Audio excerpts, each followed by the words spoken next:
چهره اول عمر خیام، نظر شما؟ عمر خیام یکی از افتخارات تمدن ما در سطح بشری است. شما بینید همین ماه گذشته از رئیس جمهوری روسیه پرسیدن که از پوتین که وقتا بیکاری چیکار میکنی؟ گفت خیام میخوانم.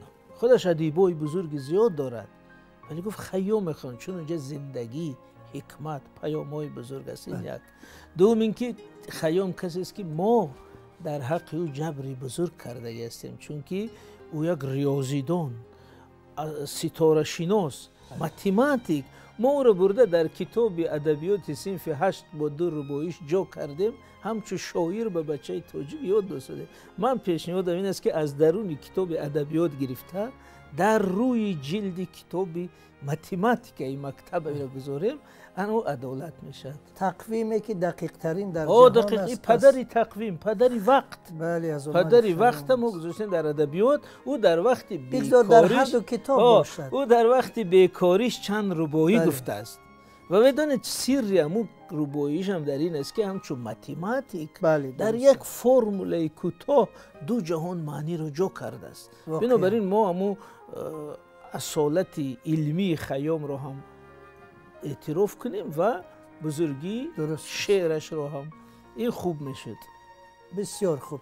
میگذاریم به چهره دوم.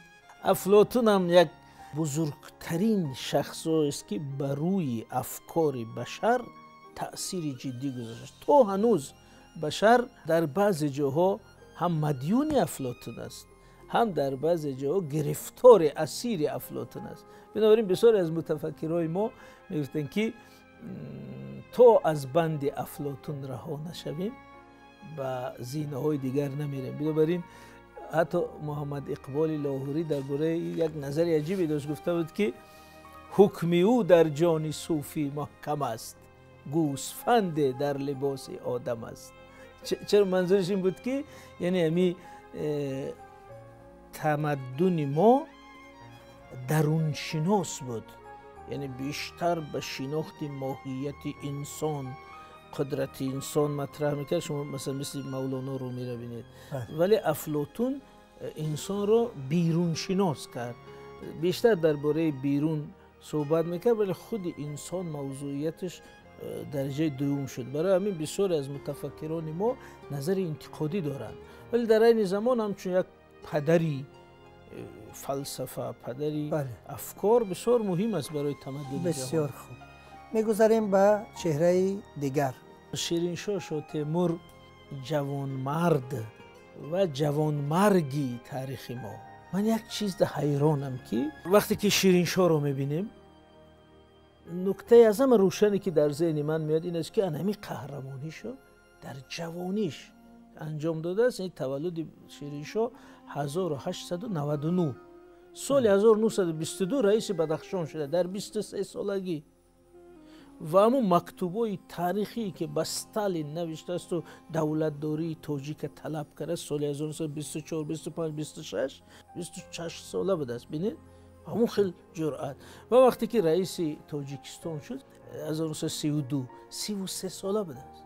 وقتی کشته شد 37 ساله بوده است. بنابراین این قهرمانی زنده بسیار دسترس جوانای ما است. این رو باید بسیار از این نظر جدی گیریم. زنده باشه، یادشون گرامی باد. میگذاریم به چهره گیوته.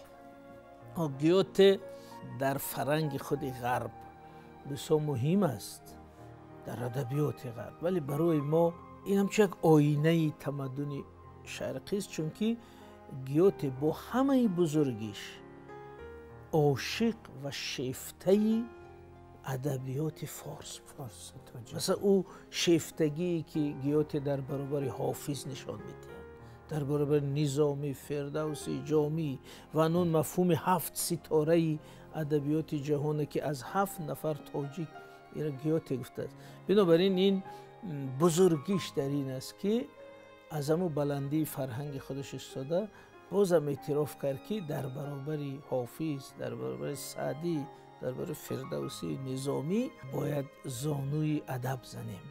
این بزرگیش است. از این و گیوته میگوید که خورشید از شرق طلوع میکند ما سایه ها هستیم. بله بله این یعنی اعتراف اون از در نسبت اون بزرگواری که فعلا بله، ذکرشان از زبان بله. شما رفت. خب میگذاریم به چهره دیگر. استاد قناعت یک نوع جنبستی یک سلسله بزرگای ماست، چون که در شعر هم یک در ردیف اول، در اندیشه و علم و تفکر هم در ردیف اول. حالی من میخوام که همین استاد قناعت وسیع‌تر از شاعر شناسیم.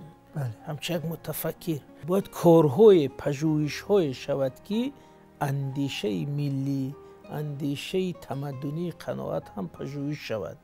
این بسیار مهم است، چون که باری معنوی و تمدنی و ارزشی و ملی آثاری او از بار ادبیش کمتر نیست. این بسیار مهم است. واقعا. و اومن یک رمزی تاجیکی اصیلی با وقار و با ناموس و با اصالت، یکی از رمزاش همی کس بدن. من هم واقعا. خب میگذاریم به چهره دیگر. ایساک نیوتن دیدگاه انسان به طبیعت عوض کرد با قانونهای خود، ولی از یک سو بسیار خوشبخت است. چرا؟ چون که علم امروز پژوهش در تمدن نشان میدهد که از جمله دو قانون اولی نیوتن را پیش از نیوتن میدانستند. از جمله در همین تمدن ما بیرونی درباره قوه جاذبه چقدر مواد دارد، ولی همین دانشی چند صد ساله بشر آمد با نام نیوتن ثبت شد که نیوتن قانون جاذبه را کشف کرده است. از همین نظر میگم این خوشبخت است که همین به نام او کشف شد. مثل اینکه امریکا را چندین نفر از بیرونی سر کرده همه کشف کردند و گفتن آمد به نام امریکا ویسپوچی به نام کولوم ثبت شد. این خیلی است که این کریستوفر کولوم امین هم بختش بلندی کرد رو بعضی قانون‌های بسیار برای بشر آشنا که از جمله بزرگای ما مطرح کرده بودند آمد به نام این ثبت شد. از همین رو من میگن که وقتی بینم میگم این شانس آورد، خوش‌طالع است. خوش‌طالع. بله.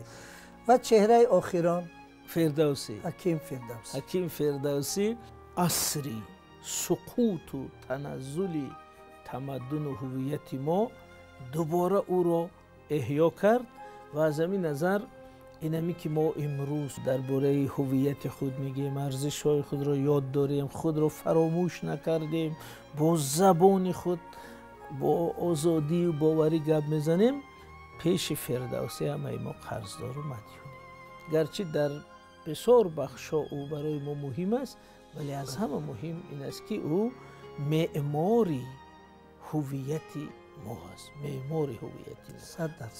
سپاس از حضور شما که دعوت ما را پذیرفتید و به برنامه آمدید. از آنهایی که ما را تا این لحظه شریک بودن، همراهی کردن، از ایشانم سپاسگزار هستیم. زنده باشید. خوش آمدید.